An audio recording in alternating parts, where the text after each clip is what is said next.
Hi, this is Marina from Best Body Health Coach, and today I'm showing you how to make an apple cider vinegar and lemon drink.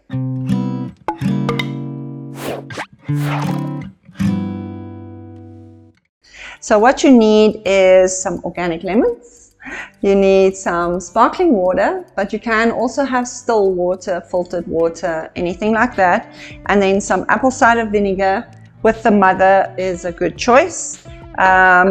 So what we usually do is we take one of the organic lemons, cut it in half,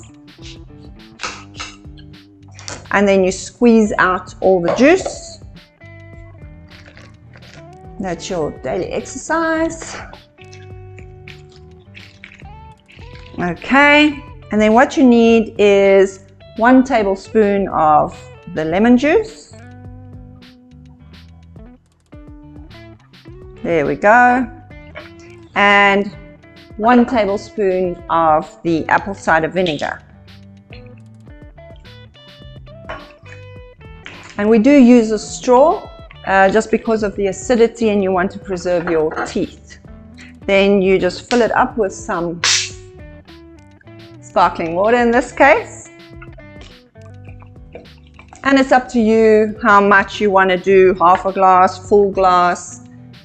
You know, you'll get used to the taste and see. And there you go. Use a straw and your teeth will stay healthy and your pH balance will be perfect.